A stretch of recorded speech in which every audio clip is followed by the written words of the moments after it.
नमस्कार, टीवी 9 राजस्थान पर आज की इनसाइड स्टोरी के साथ मैं हूं भविष्य त्यागी। और राजस्थान की राजनीति में 4 मार्च का दिन बीजेपी के लिए काफी अहम होने वाला है। दरअसल 4 मार्च को राजस्थान के चुरू के सालासर में पूर्व सीएम वसुंधरा राजे अपना जन्मदिन मनाएंगी। हालांकि वसुंधरा राजे का जन्मदिन तो उसके 4 दिन बाद यानी 8 तारीख को होता है, लेकिन उससे 4 दिन पहले 4 तारीख को जो कार्यक्रम सालासर में होने जा रहा है, उस कार्यक्रम को राजे के बर्थडे के तौर पर एडवर्टाइज किया जा रहा है। और जैसे मैंने पहले कहा कि यह दिन राजस्थान की राजनीति में प्रदेश बीजेपी के लिए काफी अहम होगा। दावा यह है कि वसुंधरा राजे के इस जन्मदिन के कार्यक्रम में 1 लाख से ज्यादा लोगों की भीड़ जुटेगी। तो कहा जा सकता है कि जन्मदिन के कार्यक्रम के बहाने वसुंधरा राजे अब तक का अपना सबसे बड़ा शक्ति प्रदर्शन करने जा रही है। हालांकि यह इवेंट पार्टी का औपचारिक इवेंट नहीं है, बावजूद इसके वसुंधरा राजे खेमे के नेता इस कार्यक्रम को भव्य बनाने और ज्यादा से ज्यादा भीड़ जुटाने में पूरी ताकत झोंक रहे हैं और इस कार्यक्रम की हर एक व्यवस्था पर बारीकी से नजर रखे हुए हैं।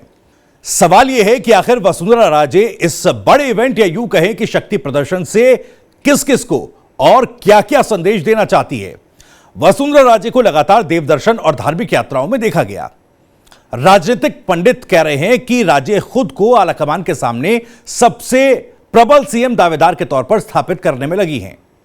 इस बार चुनावी साल में सालासर में हो रहे इस आयोजन से वो शक्ति प्रदर्शन तो करेंगी ही, साथ ही एक तीर से कई सियासी निशाने साधने की भी तैयारी में है। प्रदेश बीजेपी में चल रही उठापटक के बीच बीजेपी के प्रदेश अध्यक्ष सतीश पूनिया ने इस कार्यक्रम पर हालांकि अभी कुछ बोलने से इनकार किया है। दरअसल वसुंधरा के जन्मदिन पर हो रहे इस आयोजन को पार्टी नेतृत्व की तरफ से घोषित नहीं किया गया। जाहिर है कि यह पार्टी का इवेंट नहीं बल्कि वसुंधरा का अपना पर्सनल इवेंट है, लेकिन फिर भी उनके समर्थक, पूर्व मंत्रियों, विधायकों और पदाधिकारियों ने इसे ऐतिहासिक बनाने के इंतजाम पिछले कई दिनों से शुरू कर दिए हैं। बीजेपी के पूर्व प्रदेश अध्यक्ष अशोक परमानी, पूर्व मंत्री कालीचरण सर्राफ, यूनिस खान, राजपाल सिंह शेखावत, प्रताप सिंह सिघवी समेत कई नेता लगातार अपने अपने प्रभाव क्षेत्रों में बैठकें करके वसुंधरा समर्थकों को एकजुट करने में लगे हैं। सबसे ज्यादा जोर सीकर, चुरू, नागौर, झुंझुनू जिलों से भीड़ जुटाने पर है। साथ ही बाकी जिलों से भी समर्थकों को भीड़ लाने के लिए कहा गया है। चुनावी साल में इस बड़े आयोजन के पीछे बड़ा सियासी मकसद क्या है, आपको बताते हैं। वसुंधरा राजे इस आयोजन के जरिए अपनी ताकत दिखाएंगी, साथ ही केंद्रीय नेतृत्व और अपने समर्थकों के बीच अपनी दावेदारी का भी मैसेज देंगी।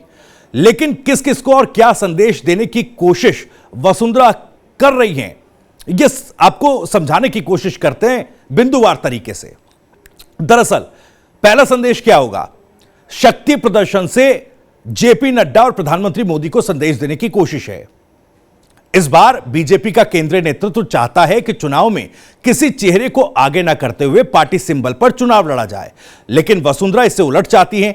वो चाहती हैं कि उनके चेहरे पर चुनाव लड़ा जाए। इसलिए अपने समर्थकों की बड़ी फौज को दिखाकर वो केंद्रीय नेतृत्व तक मैसेजिंग की कोशिश कर रही हैं कि अगर चुनाव उनके नेतृत्व में लड़ा जाएगा तो पार्टी को जीत दिला पाएंगी। दूसरा संदेश क्या है? सीएम फेस पर प्रबल दावेदारी का संदेश। सियासी पंडित कहते हैं कि बीजेपी में सीएम चेहरे की लड़ाई के चलते अभी तक पार्टी कोई फैसला नहीं कर पाई और किस नेता को आगे रखकर चुनाव में उतरा जाए।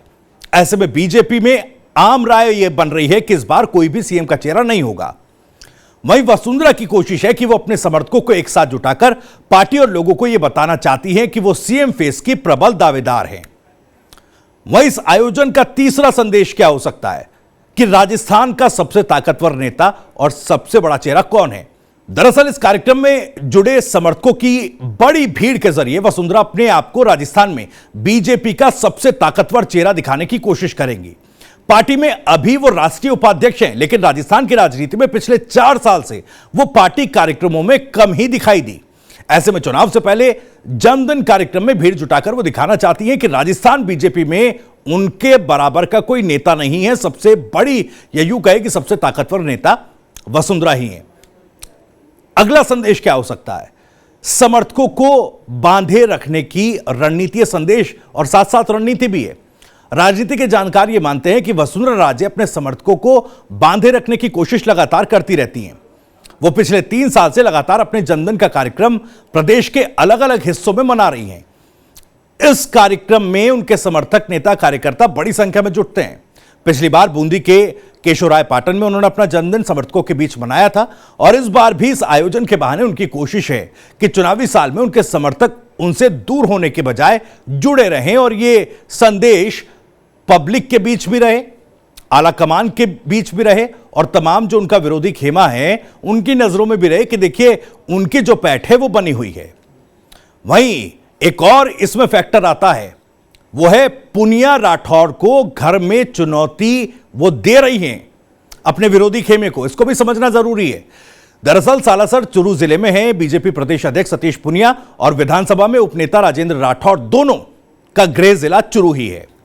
दोनों ही नेताओं को वसुंधरा के विरोधी खेमे में देखा जाता है। ऐसे में कार्यक्रम के लिए सालासर का चयन करने के पीछे वसुंधरा राजे की रणनीति एक तरह से पुनिया और राठौर को घर में घुसकर चुनौती देने के रूप में देखी जा रही है। खैर, राजे के इस कार्यक्रम से बीजेपी के प्रदेश नेतृत्व ने दूरी बना ली। संगठन की ओर से 4 मार्च के ही दिन रीट परीक्षा में अनियमितता और अव्यवस्थाओं के चलते सरकार के खिलाफ मोर्चा खोलने का औपचारिक ऐलान किया जा चुका है। जानकारी इस बात की भी है कि बीजेपी की प्रदेश लीडरशिप ने फैसला वसुंधरा राजे का कार्यक्रम तय होने के बाद ही किया। वसुंधरा समर्थक इसे सालासर में लोगों को जाने से रोकने के रूप में भी देख रहे हैं। समर्थकों का कहना है कि पार्टी चाहती तो 1-2 दिन आगे पीछे यह प्रदर्शन और यह फैसला किया जा सकता था, इस कार्यक्रम को रखा जा सकता था। उधर पार्टी सूत्रों का कहना है कि वसुंधरा राजे के कार्यक्रम पर केंद्रीय नेतृत्व की भी नजर रहेगी। इस बारे में प्रदेश नेतृत्व से रिपोर्ट मांगी जा सकती है। दूसरी तरफ राज्य समर्थक नेता इसे यह कहकर बैलेंस करने की कोशिश कर रहे हैं कि कोई भी नेता अपना जन्मदिन तो मना ही सकता है, इससे किसी को क्या परेशानी हो सकती है। खैर, राज्य के इस कार्यक्रम के जरिए अपने संदेश पहुंचाने में वो कितनी कामयाब हो पाएंगे ये वक्त बताएगा। और क्या कार्यक्रम के बाद प्रदेश बीजेपी में खींचतान और गुटबाजी नए सिरे से आगे बढ़ेगी? इसी सवाल के साथ आज की इस इनसाइड स्टोरी में इतना ही। अगर आपको यह वीडियो पसंद आया तो वीडियो को लाइक करें, ज्यादा से ज्यादा शेयर करें और आप भी इस मसले पर कोई बात कहना चाहते हैं तो कमेंट बॉक्स आपके लिए खुला है। इसी के साथ साथ राजस्थान से जुड़ी खबरों को सबसे पहले जानने के लिए यूट्यूब पर TV9 राजस्थान को सब्सक्राइब करें और हमारे फेसबुक और इंस्टाग्राम पेज को भी फॉलो करना ना भूलें। नमस्कार।